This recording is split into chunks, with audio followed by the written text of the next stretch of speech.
Mrs. Lee Rice. Might as well.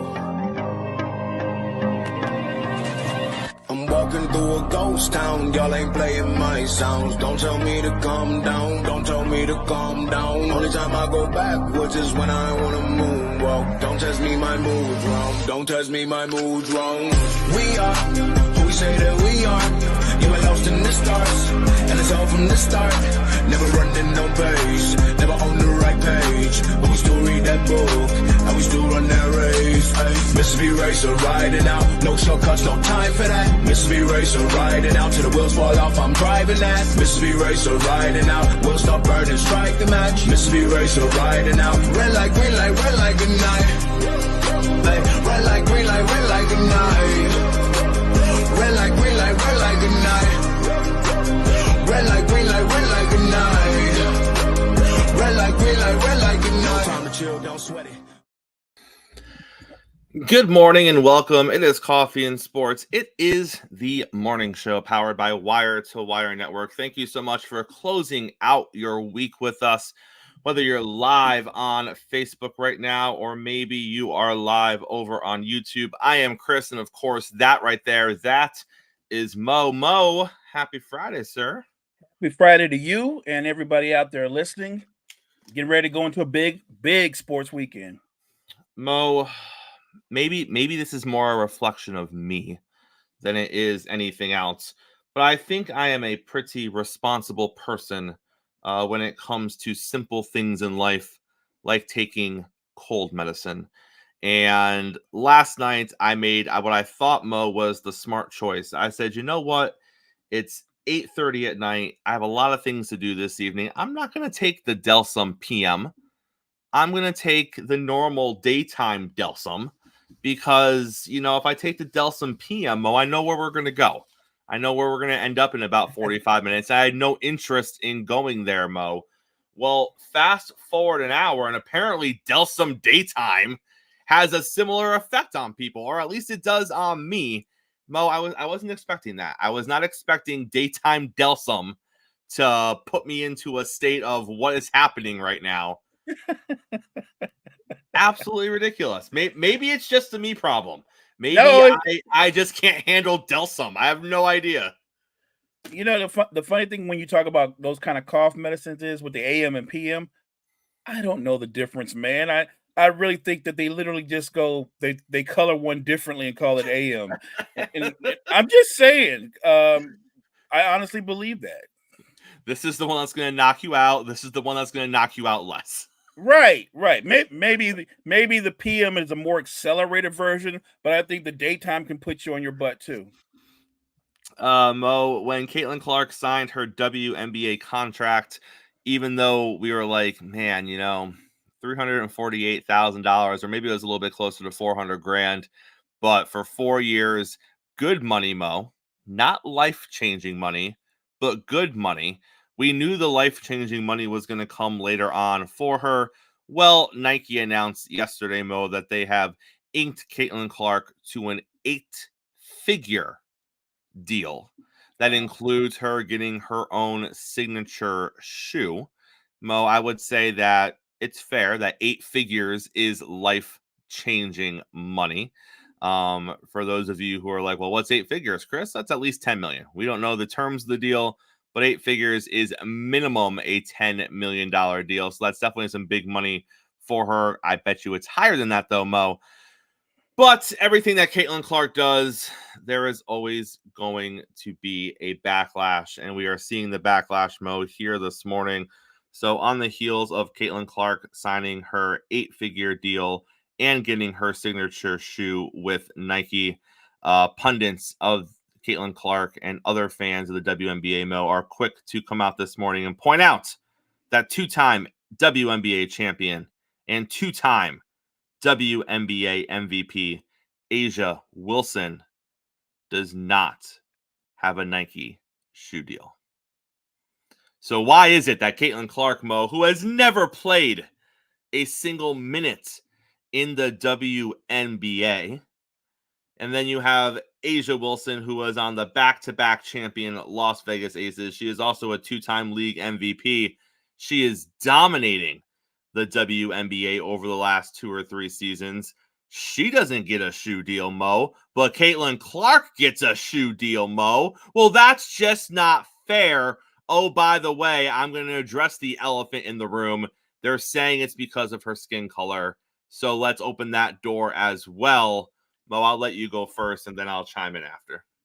Let me lead with, yeah, A'ja Wilson is a dominant player. She's the best player in the WNBA right now. She is in that league. You want a comp? She's almost Shaq-like.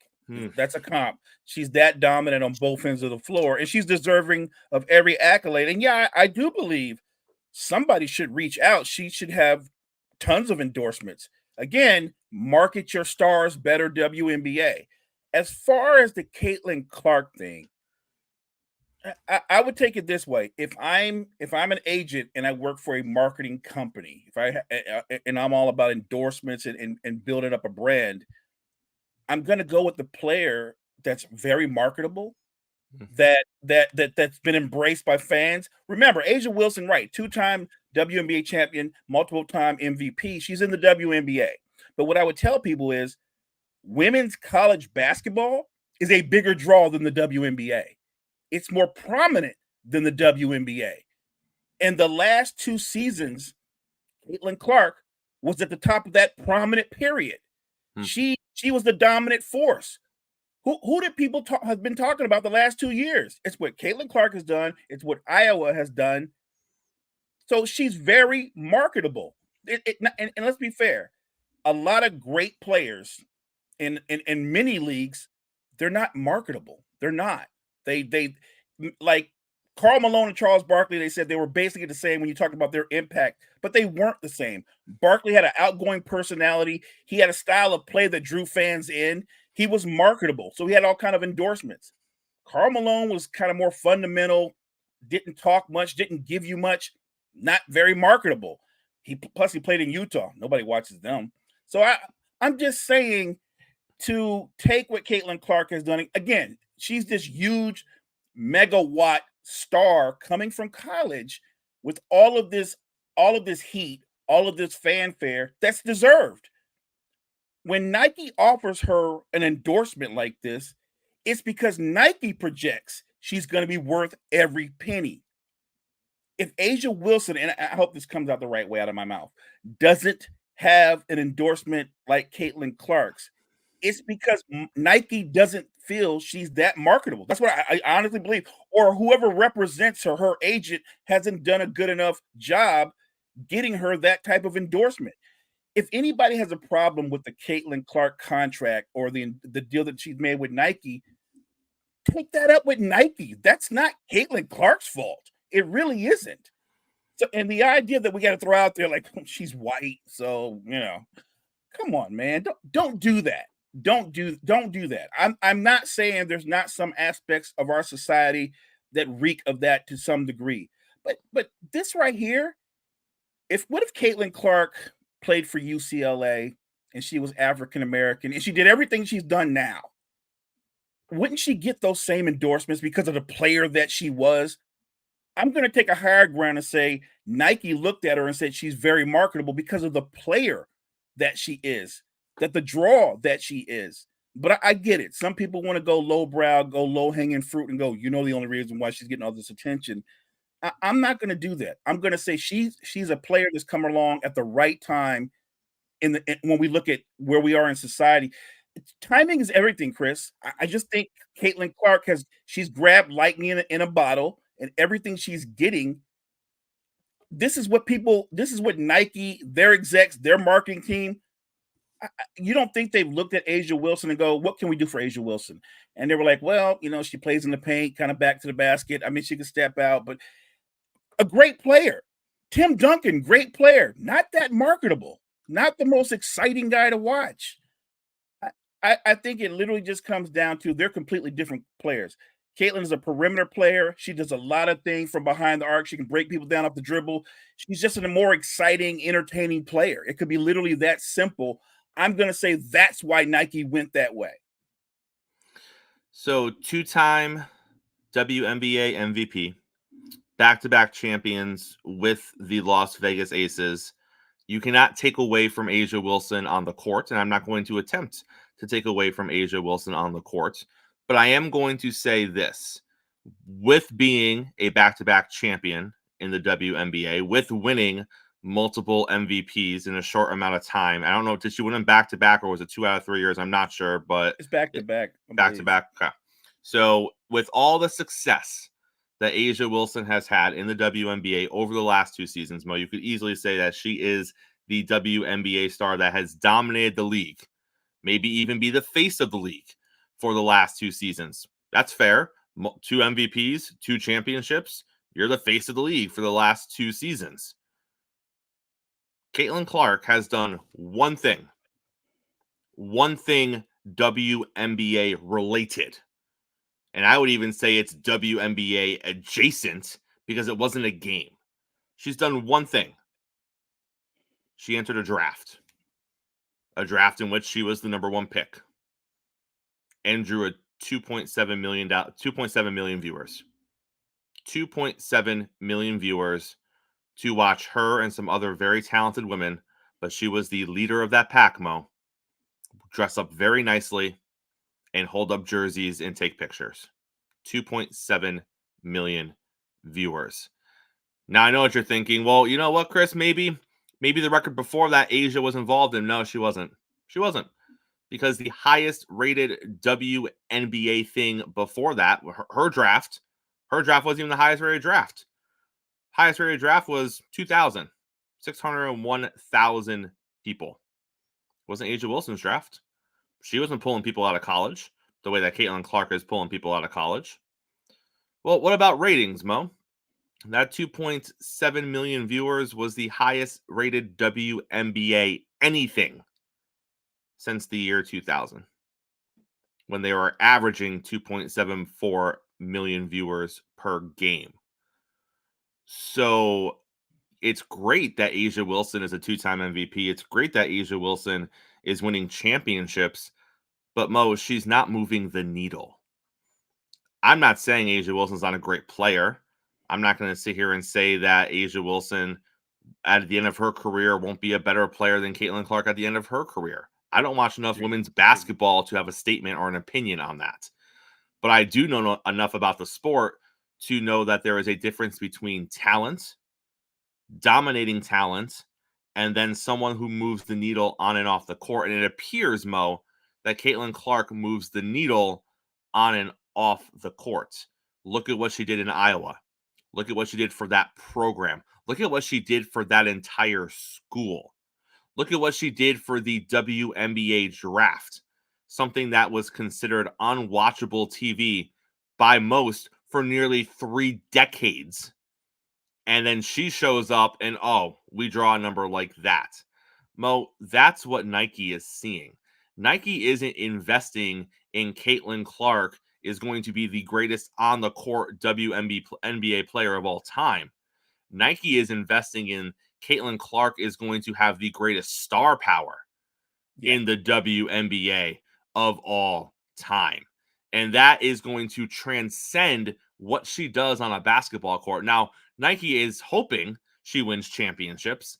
Nike is hoping that she wins MVPs to go along with all the other things that she is going to do for this league and for women's basketball in general, as she is about to become the face of women's basketball. And I get it, Mo. I get it that if you are A'ja Wilson, and I have no idea how A'ja Wilson feels, if you are an A'ja Wilson fan, you're like, well, my girl's been doing this for 2 years now. And she was great before that too. Back-to-back champion, back-to-back MVPs. Where's the needle going? I'll admit, WNBA, the ratings have gone up slightly the past couple of years. Mo, what's going to happen Caitlin Clark's first game with the Fever? What number is that going to draw? Something through the roof. Because that's going to be season opening game 1 WNBA. I have no idea what those numbers look like. I guarantee you they're all about to get shattered the first night that Caitlin Clark plays a WNBA game. What happens the first time that Caitlin Clark plays Angel Reese? That's going to be a number. What happens the first time that Caitlin Clark plays? Or Angel and Cordoza are on the same team, right? They are. Yeah. So that's going to be a number. What happens the first time that Caitlin Clark plays the two-time defending champion Las Vegas Aces? That's going to be a number. You're going to see a series of numbers start popping off in the WNBA this season, Mo, and the common denominator is going to be Caitlin Clark. So you're going to see Caitlin Clark draw a number against the Aces. You're going to see Caitlin Clark draw a number against Chicago. But no offense to anyone else in women's basketball in the WNBA, Mo, but I guarantee you that when the Aces go and play Chicago, the number is not going to be the same. Why? Because Caitlin Clark isn't there. She moves the needle. Now, if Caitlin Clark comes out and she struggles mightily in the WNBA, which I don't think there's any reason to believe that she would, but let's say she does. If that happens, then maybe the needle slows down a little bit. But with all the hype and all the star power, Mo, if she delivers on the next level and she is as good as we think she is going to be, and she is finding success with her team and team success on the next level, it's going to continue to go in the direction that Nike wants it to go in. And by the way, Mo, let's not pretend that everybody has a shoe, because that's simply it. Let's look at the NBA. You know, Right, that $7.8 billion operation that's next door to the WNBA. Well, I'm sure they don't all got shoes. 5 NBA players are underneath the Nike umbrella, and 5 NBA players are underneath the Air Jordan umbrella, which is Nike adjacent. Yeah. So if you want to consider both of them, Nike has 10 current NBA players with some sort of a shoe deal. That's Nike. Well, what about everybody else? Adidas has 6. Puma has 2. Anta, I have no idea what Anta is. They have 3. Good for them. They have 3? They have 3. I'm I just have saying. no idea what Anta is. I was shocked this morning to look up the fact that they have 3 people on their roster. Kyrie is one of them. Clay is one of them. And someone from the Hornets. He's a white guy. I don't know who he is. You know what? That might be. I'm just looking at pictures. It's not Bell. Yeah. Who is it? Is it Gordon Hayward? Does he play for Charlotte? No, he's on OKC now. Okay, maybe it's an old picture of him. I have no idea. New Balance has one. Under Armour has one, and this thing called Lining. Jimmy Butler is with them apparently. They have 2, but Mo, there's 25. There's 25 shoe deals in the NBA right now. $7.8 billion business, and there's only 25. How many shoe deals do you think are going to be in the WNBA, which is a $60 million business, when the $7.8 billion business is only having 25 guys? And by the way, of those 25 guys, a quarter of them have shoe deals with companies that, Mo, I don't think people are buying those shoes. Like, no offense, but Anta and Lining, and I know people make fun of Steph all the time because Under Armour shoes aren't exactly flying off the shelves.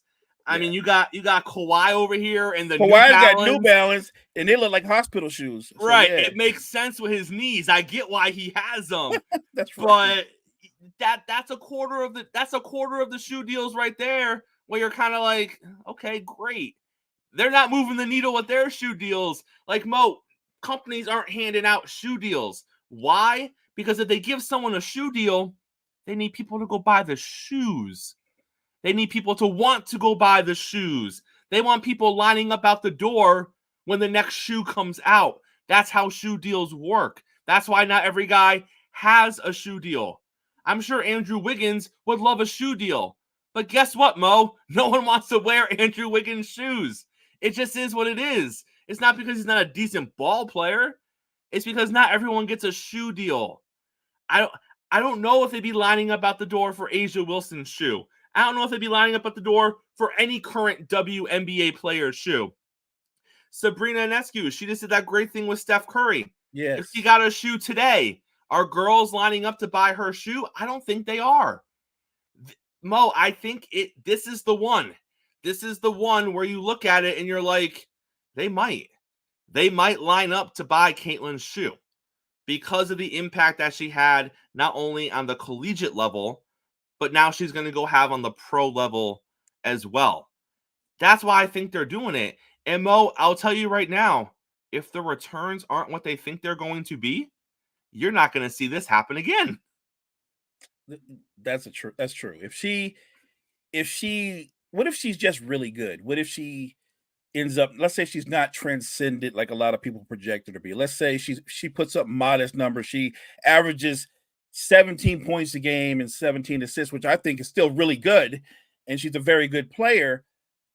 Because I actually think because she moves the needle, like you said, if she's 17, what if she averages 15 points her rookie year and like six assists?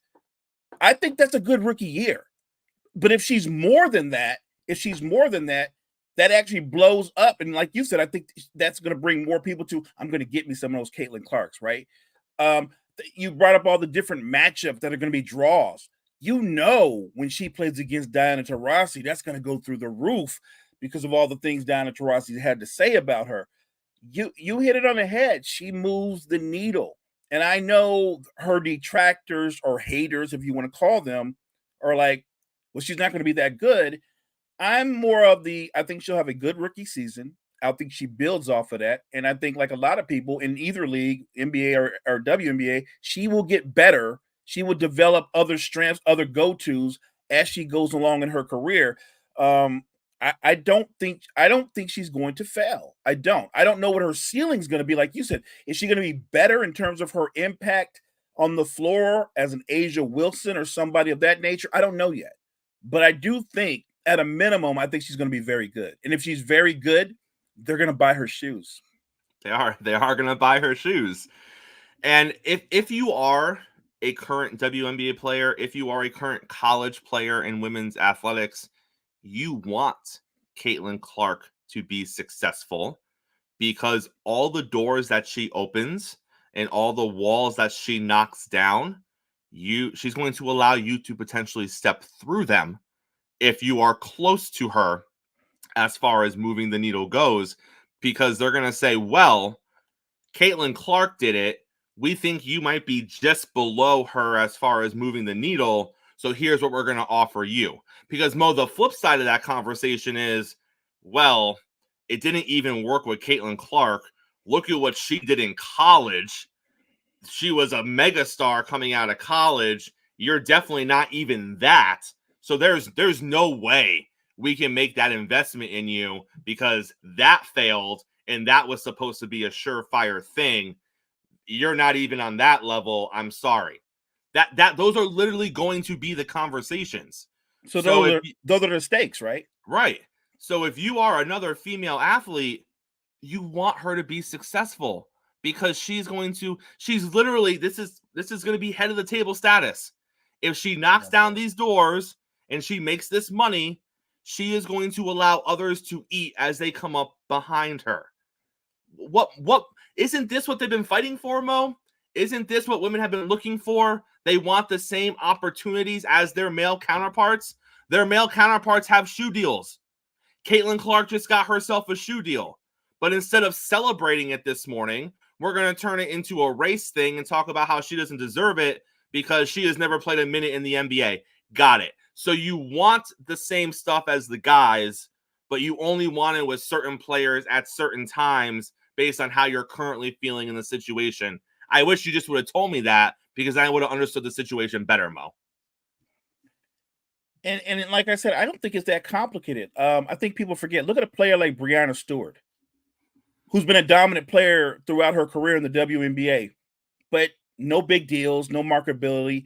She didn't move the needle, like you said, but she's a terrific player. I don't know if Caitlin Clark will be as good as Breanna Stewart, but I do think, like you said, she's a draw. She moves the needle. She matters, and maybe she moves the needle in a different way because her fans will come to watch her, Chris. Her fans will turn on the TV to watch her, but so will her haters. The haters are going to watch. they're going to be tuned in. And every time she makes a shot, they're going to go like, I could have done that. That wasn't that good. You know what I mean? Like there's going to be a lot of that. Like, that's not that good. I'm upset only because you hit it on the head. You guys, we just talked about this yesterday. You guys have such a smaller piece of the pie at $60 million, and you want bigger contracts and more, and you deserve that. This person is going to help you grow that. She will help you grow that pie. She will help you get better contracts, better revenue shares. You should be cheering for her. Like you said, look, you're a competitor. You're going to compete against her. You're going to want to beat her, outplay her, all those things. But at the same time, you should look and go like, this one right here, this might be the golden goose that sets us all up. So I would roll with her rather than try to roll over her all the time. It is a really strange thing because I've really never heard. Look, if they keep doing this and it doesn't work out, like you said, what if she comes out and, well, Caitlin Clark, she's played 2 years in the WNBA, guys, and she only averages 10 points a game. If it doesn't work out, the next time they get an endorsement offer, it's going to be that Lei Ning stuff you were talking about. Right. We'll give you a shoe. Right. We'll give you some of those Jimmy Butlers that nobody's trying to wear but Jimmy Butler. First of all, I didn't even know Jimmy Butler had a shoe. Want to know why, Mo? Because no one's walking around being like, you got the new Jimmy Butlers? No one's walking around saying that. My only guess is they must be really big, and I think it's out of China. D Wade has a shoe deal with a company out of China. Again, I think he's the only one wearing them, but he's got that deal. He's got the deal. Let's jump over to the NFL. Mo, obviously, when you have a young quarterback, whether it is a rookie quarterback or a quarterback who is in his second or third year, if you think he is the franchise guy, you are going to build the team around the skill set of your quarterback. Let's take a look at the Baltimore Ravens. The Baltimore Ravens, I think, have done a wonderful job of this, aside from getting Lamar Jackson actual wide receivers in their prime. But they have built an offense that is predicated around Lamar Jackson's skill set. They allow Lamar to run. They allow Lamar the opportunity to make plays off schedule. They are leaning in to what Lamar Jackson does best. They are building a team around Lamar. Makes sense to me. Now we look at the Carolina Panthers. Carolina Panthers general manager Mo came out this week and he pushed back a little bit. He said that we are trying to build a good team for Bryce Young. We are not building a team around Bryce Young. We just need Bryce to go in and do his part on a team that we hope is going to be talented enough to win games this season. Okay, Mo. So what I'm hearing is, because what's the flip side to that? Are we splitting hairs here, Chris? Well, we are, but we're not. So the opposite side of that is this. It's a good team, and we could plug in any decent quarterback, and the team is still going to play the same way. That's the other side of it. If you take another quarterback who is talented and you plug him into the exact same system that the Baltimore Ravens are running right now, if they do not possess Lamar Jackson's skill set, the offense is going to look different. And that's not because Lamar is a bad quarterback. That's because that offense is built around specifically what Lamar Jackson does. If you look at the Kansas City Chiefs, there are certain things that the Kansas City Chiefs do that are built around specifically the skill set of Patrick Mahomes. If you take another quarterback who is decent and you just plug him into Kansas City, you're not going to see the same outcome because they're not Patrick Mahomes. So essentially, what Carolina is saying here, Mo, is we are not going to lean in specifically to what Bryce Young is good at. We are going to build what we feel is a good team, and then we need Bryce just to go in there and do his job and play accordingly, and the wins are going to come. And Mo, I say to that, this is why you are the Carolina Panthers. I have no idea what Bryce Young is. I have no idea if leaning into Bryce Young's skill set is going to produce playoff teams. But damn, Mo, don't you think we should find out? Don't you Right. think we should lean in to whatever your franchise quarterback is to see if it does produce playoff wins, as opposed to being like, well, that's one approach.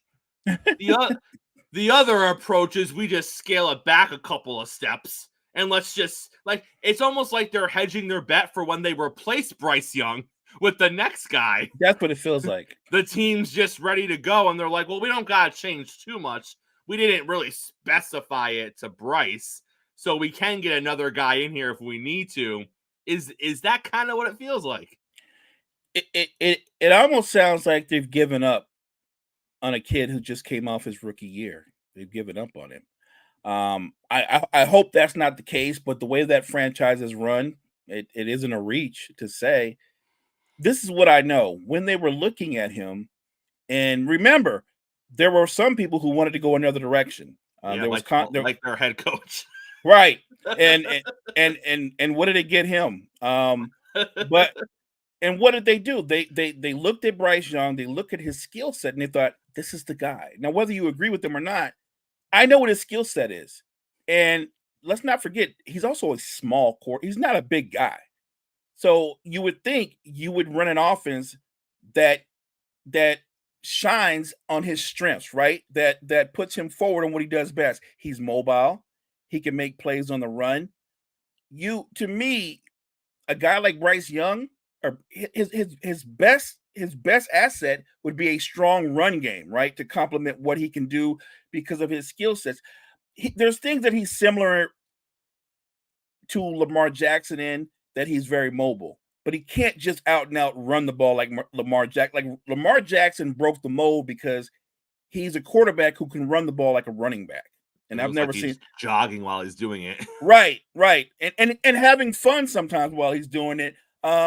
He has broken the mold. That's not as spectacular as Michael Vick was. Michael Vick couldn't run between the tackles like Lamar Jackson can. And like you said, John Harbaugh and his offensive coordinators have tailored an offense built around Lamar Jackson's skill set.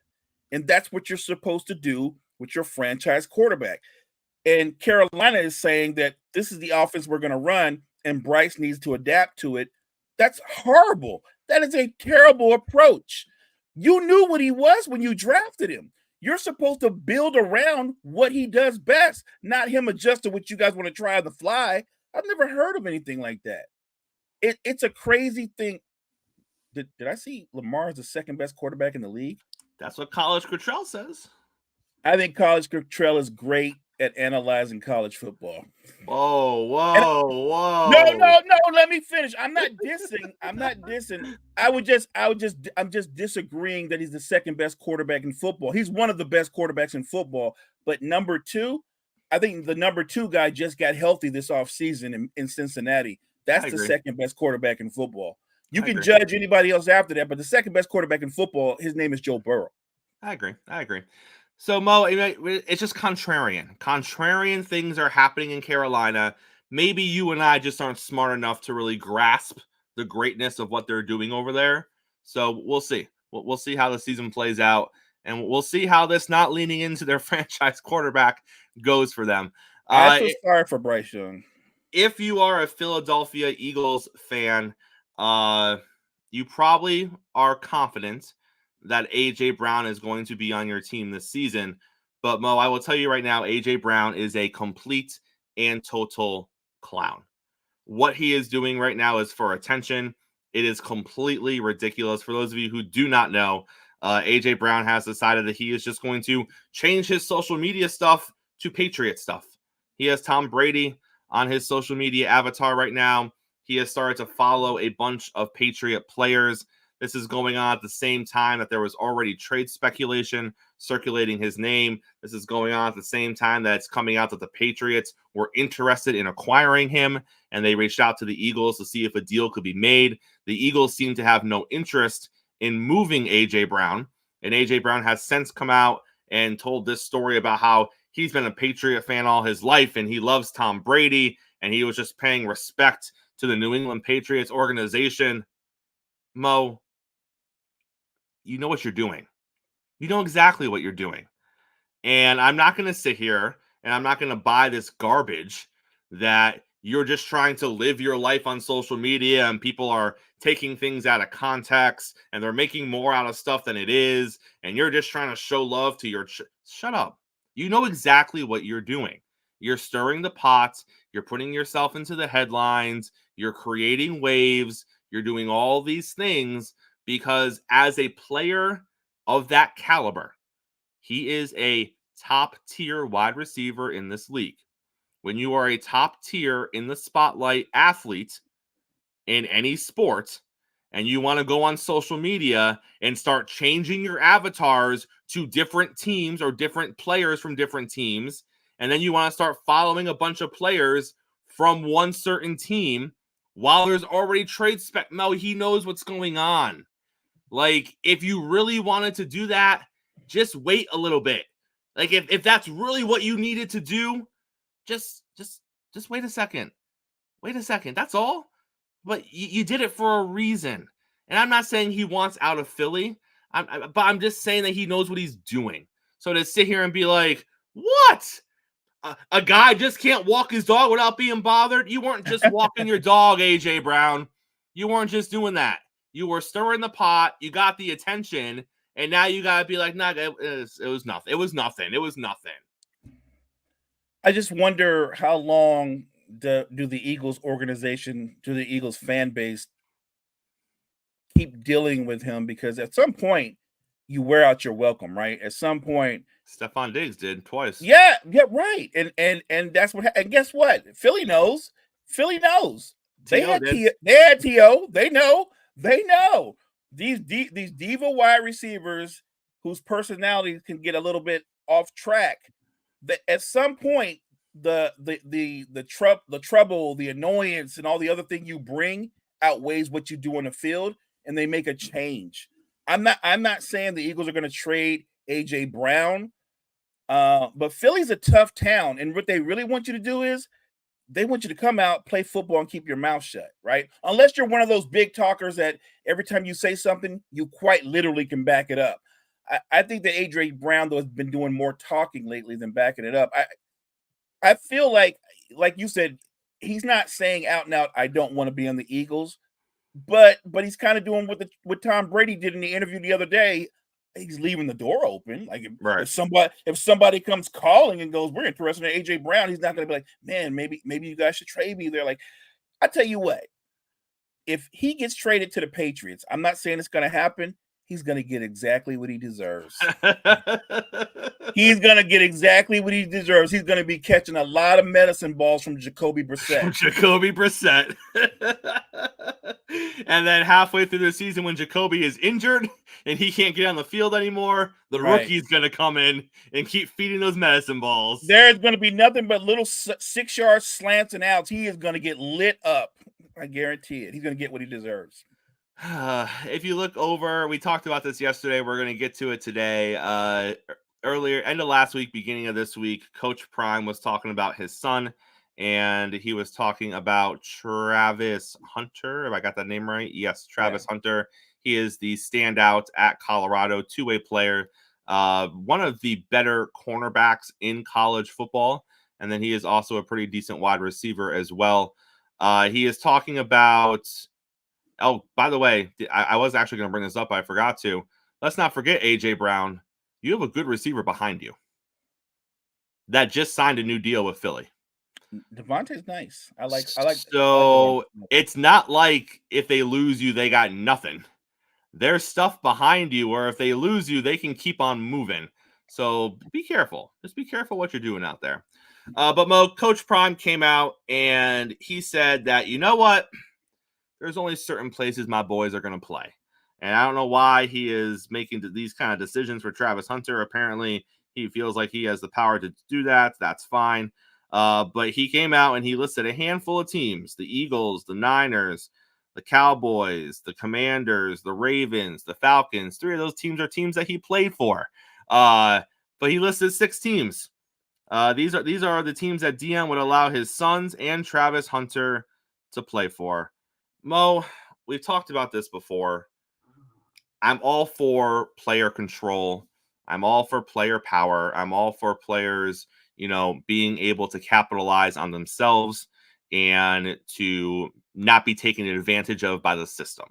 I'm all for that. What I am not for is players trying to come in before they've done anything and dictate where they will and where they will not play. That's not how this works. If you are drafted by a team that isn't great, and after you play there for a handful of years, that team still isn't great. If you were great, you now have an opportunity to make a lot of money and go somewhere else. That's how it works.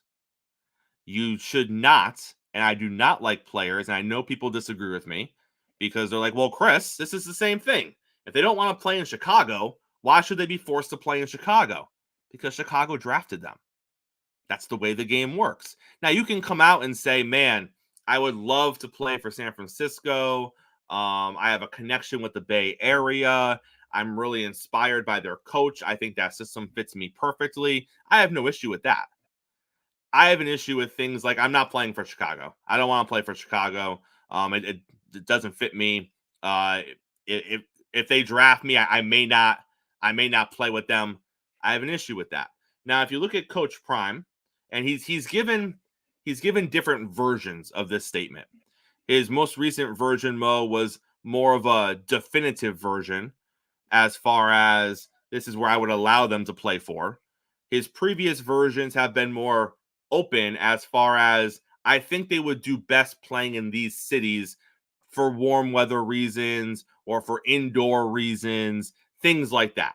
So he has come out before and given different variations of this same statement with more tangible things that I can sign on for.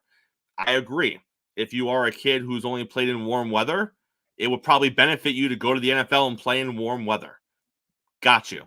If you are a mobile quarterback, it would probably benefit you to go play in a system that's done well with mobile quarterbacks before. Get that. We're not at the point right now where Coach Prime is saying they're going to refuse to play for a team if it's not one of these six. And we may never get to that point, Mo. We may never get to the point where Deion or his sons or Travis Hunter are saying, I'm not going to play for you. But if we get to that point, I'm not okay with it. Deion's always going to talk. There are certain people who are always going to talk, right? The ball father is always going to talk. You have these people who are always going to say things. Talk all you want.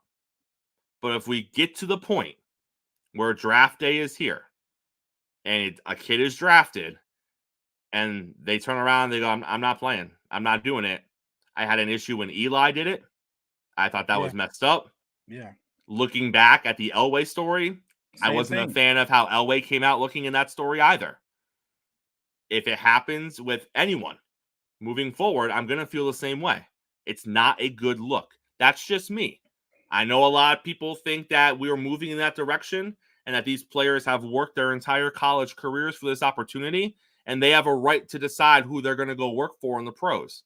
I see the side you're coming from. I just don't agree with it, Mo.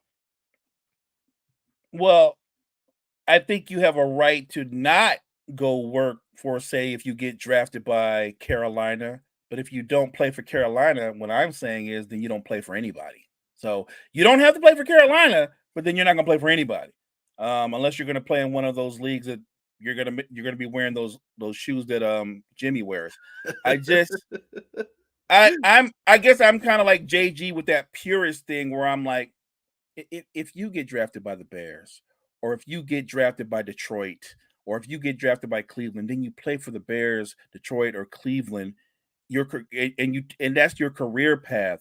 I don't think we should get to the point where a kid comes out of college and on draft night he can already go like, yeah, I know I'm number one, but I'm not playing for them. I'm actually looking at the team at number 8. That's where I want to go. Like that is not, that's too much power. That I'm not for that at all. And look, how do bad franchises get better? The ones that people go with a Ram, eventually they get the right people in place. They make some of the right selections. What helped a struggling franchise like Cleveland, they turned around and they made some building blocks. They drafted a Nick Chubb. They did, you know what I mean? You have to have building blocks. And if Deion's son doesn't want to do the hard work, and they want to just go to a team that's stacked or loaded or whatever like that, that's not how that works.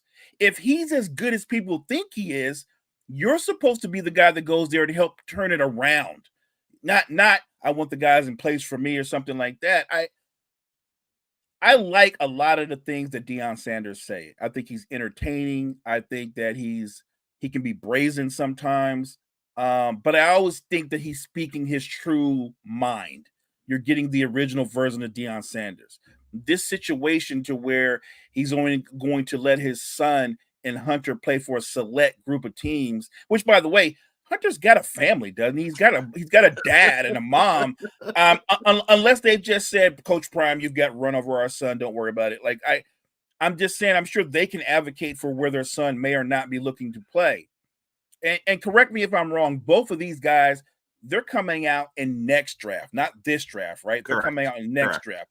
So don't they have to get through that season and have the kind of season they're going to have? What if Colorado State, for whatever reason, they're not very good? What if what if they start off bad and they're bad, and those two guys statistically or whatever, they don't look very good, and instead of being in the top 15, they're like second round picks or something like that. Like suddenly that idea of like picking where you want to go, that's out the window, and you're just grateful for being drafted somewhere. I'm just saying sports can humble you really quick.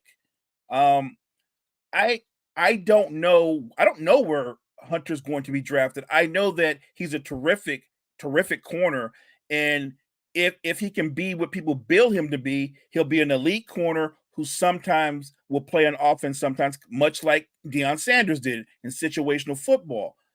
I don't know if Shedeur is going to be an elite quarterback at the next level. I haven't seen enough of him, and I haven't seen him really play well against major competition. So I think Deion is huffing and puffing, and he's advocating for these guys. But I think in reality, when draft night comes for them, they're going to go where they're drafted. And well, let's not forget, and we're going to get a little bit into the weeds with this, but this opens up another door. This opens up the door of now you're almost giving teams an unfair advantage when it comes to the draft. So let's take anyone, for example. You got someone who's coming out, they're only going to play for two teams, and both of those teams are drafting in the 20s.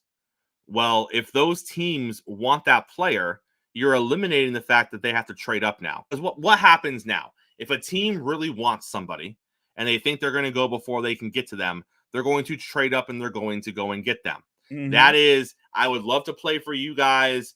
You guys probably can't get me where you are.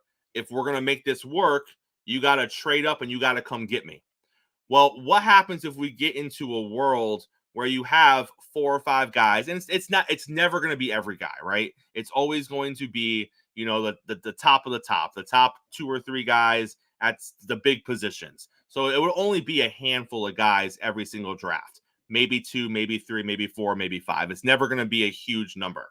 But even if it's only 3 guys a draft, if they come into it and they're like, yep, the only team I would even consider playing for in the top 10 is the team that's picking 9th.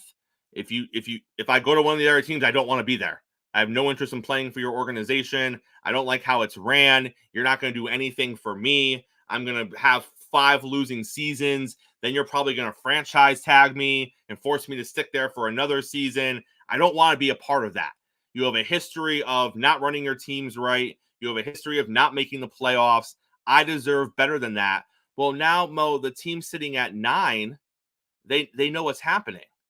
They don't have to try to trade up. Isn't that an unfair advantage for the team who's now sitting there like, go ahead, take them. They're not going to play for you. Right. They want to play for me. So go ahead. Go. Is that not teams now going through the back door and being like, listen, just come out, say that you want to be a Bronco. We're drafting 14th. Right. We'll sit here and wait for you. And once the other 13 teams know that you're not going to play for them, because you only want to be a Bronco for whatever reason, insert whatever reason you want. Now the Broncos have their first round pick locked up at 14.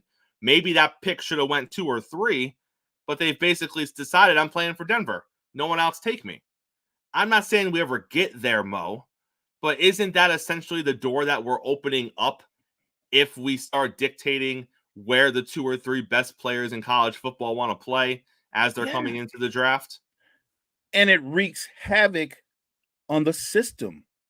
I was just ranting the other day about John Harbaugh trading, not John Harbaugh, I'm sorry, John Lynch trading all those picks to get Trey Lance, but he had to trade all those picks to move up. That's the way the system works. You wanted him so bad, you had to pay the Rams a king's ransom. The way that works, though, the Rams now have a king's ransom, and what do? They build out their roster. That is how that it's almost like a barter system. If you want a guy so bad where you're like, this is going to cost us a couple of number ones and a future number 2, then you go get them. If I'm at 14 now and know that the other 13 guys have no shot at getting you, I get to keep all my picks. I'm good. I don't have to trade up. I don't have to do anything. Yeah, I think that would place anarchy in the system. How about this? I'm the worst team in football. I've got the number 1 pick in the draft. That guy already made it plain and clear he didn't want to play for me. Nothing I can do about it. Nothing I can do about it. You know what I mean? Like we need him desperately. Everybody said this guy's going to be Patrick Mahomes times 10, but he's already let us know he's not playing for us. He doesn't want to play in cold weather, so we can't get him.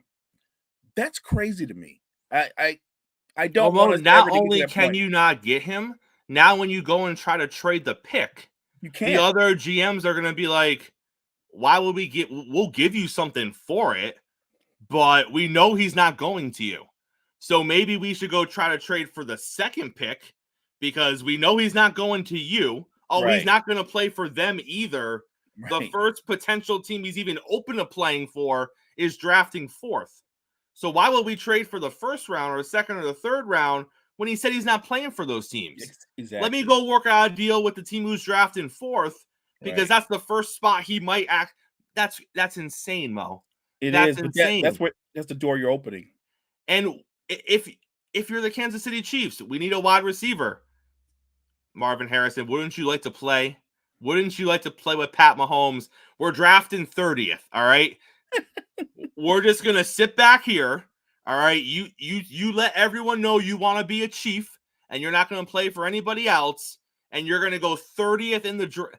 It sounds ridiculous, Mo, but is that not what we could potentially get to if you're allowing? Because once college players get to start to kind of pick where they want to play, you don't think NFL GMs are going to be like, man, we're one piece away. If we could get a franchise receiver in here, or if we could, our left tackle's retiring.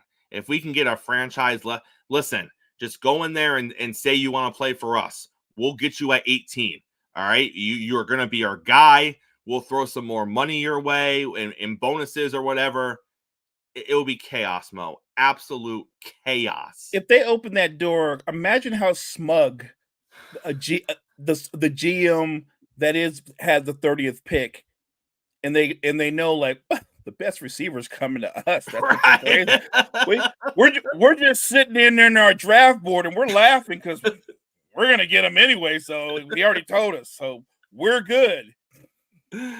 Absolutely wild. I cannot even imagine. We got 5 minutes to go today. Let's talk about this. Stephen A. Smith was talking earlier in the week. He was talking about LeBron James, and he made a good point, and then he opened a conversation that I don't know if I agree with.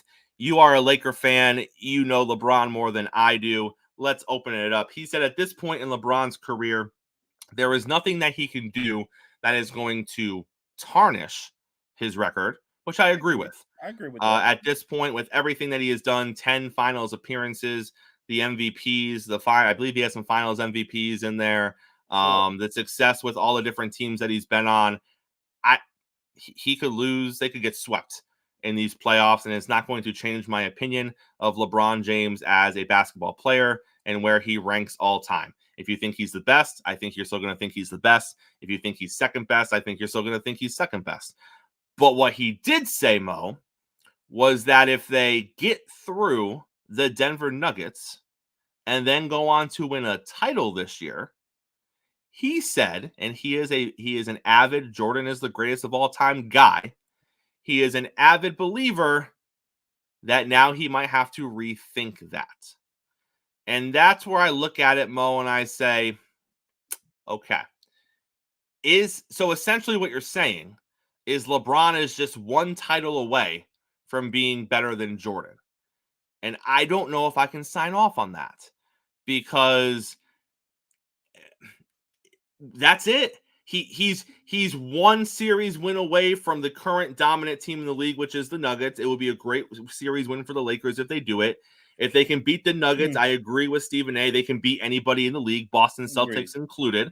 So I agree. If they get past the Nuggets, they have a great opportunity to not only make the finals, but potentially be in the finals and win a championship. I'm on board for all of that. What I don't understand, though, Mo, is he just one title away? That's the differential right now. They're so close that if LeBron just wins one more, that ends the dispute. He is now the GOAT. That's where I'm kind of like, okay, really? Just one? Yeah. The way I see it is this. If you don't think LeBron James is the GOAT right now, him winning that 5th title, I don't think you would think he's the GOAT then either. He would have the 5th title.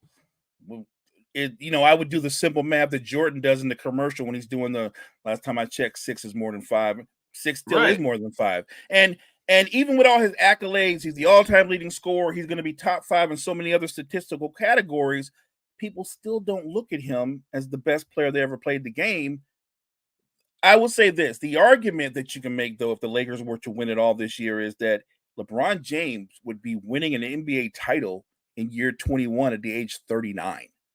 And I think that's a powerful argument. So I don't know if I'm right where Stephen A. Smith is, but think about that for a minute. At age 39, he's not one of those guys that's hanging on and is a role player on a championship team. He would still be the best player. He's the reason why. Right. Rather than just sitting there on the bench getting one of those trophies for being a good guy on the bench, he will be a prominent figure on a championship winning team at almost age 40. To me, that's a powerful argument as any. Like, you have to remember that. Like, as great as Michael Jordan was, he won his last title. I believe he's 34 or 35. LeBron he'd be touching up on 40, winning a 5th title. I think that's the powerful argument. If he were to win 2 more, is that enough to put him over? Yeah, in my opinion. If he gets to 6, I think if he gets to 6 and somebody still tries to go like, yeah, but look how he got his 6. Like, now you're just being stubborn. Look, I'm a diehard Niners fan, and I was on Brady hasn't caught Joe yet, and then he caught him, and then he passed him, and then he added on to him, and you have to just be a realistic. Like, Brady's the guy, he's the GOAT. It is what it is. If LeBron James wins 6 titles, by the way, that would mean that he'd win another one at age 40. Yeah, he's the guy. Michael Jordan becomes number 2, and I know there's people out there, Mo's crazy. No, I'm being realistic. He will have 6 titles. He will have 6 finals MVPs, and every statistical category is wrapped up in his name. Yeah, that would make him the guy. And I get it. You're looking at 4 right now. He has 4. He's been to 10. He's been to 10, right? Yep. So you're looking at a 40% winning percentage I get it. Like, when you're 2 away from Jordan and you've been there as many times as you have and not gotten it done, and it wasn't all LeBron's fault. No, it wasn't. Basketball is a team sport, so let's be honest. So I get it when you're 2 away, but I like the argument. I like the argument of, well, even if he gets 5, he would have got 5 year 21. That's something. That's something. That's what I believe. He's doing that well after MJ got his last, and he's still one of the top 5, top 10 players in the league. So that is something. And then is that not a powerful argument? If he does another one, because then you can look at it and be like, well, look at LeBron's career from age 35 or 36, however old he was in the bubble, to age 41, 42. Same thing you do with Brady. You look at Brady and you're like, well, Brady had 2 careers put into one. If LeBron wins 2 on the back end, Mo, you can literally be like, from his mid-30s to his early 40s, he won 3. That's crazy. That's a career. That would be a career right there, as opposed to saying right now, well, He won his 4th title in the bubble. You know what people say about the bubble title. So you got that whole that weighs him down. That weighs his argument down. But you tack 2 more on the end. I don't think it weighs it down. But people discredit the bubble. So now you're like, well, he's got 4, but one of them's the bubble. Mo, I think all that talk goes away. If he were to win 2 more, now you're like, well, geez, he won 3 titles after the age of 35. Like, crazy. Who does that in the NBA? Let me ask you this real quick. What if he won 1 this year? The Lakers go back to the finals next year, but he loses in the finals in an epic game 7. I actually think that would make him in the conversation. I know people are going to go, what do you mean he lost? No. He's 40 years old. He's trying to repeat as champion. They takes him all the way back to the finals, and they lose in an epic game 7. They go game 7 on a buzzer beater. Right. That he put up 45 and, whatever the number is. Right. The only person that would still argue that Michael Jordan is the GOAT to Skip Bayless. Like, well, yeah, he had 45 and 20 rebounds, but he missed that last shot. Remember that? Right. Yeah. Jordan would have made it. Yeah. Right. Mo, close us out on a Friday, sir. Thank you guys for joining us this week on Coffee Sports in the Morning. Thank you for supporting the Wire to Wire Network. We are growing, guys. Make sure you check out the next edition of Real Recognizes Real. Cottrell Simpson is the very best, not one of the best, at breaking down top prospects coming out in this coming draft. Check out all the great content that we offer to you at the Wire to Wire Network. We appreciate you. We'll back here on Monday, breaking down everything that's going to be happening in a very busy NBA playoff weekend. Not all the games, but almost all the series are going to be kicking off this weekend. So there will be plenty to talk about in the world of basketball. JG will be here on the show on Monday to catch us up on all the Major League Baseball stuff. All of that and more. Coffee and Sports. It's the morning show, powered by Wire to Wire.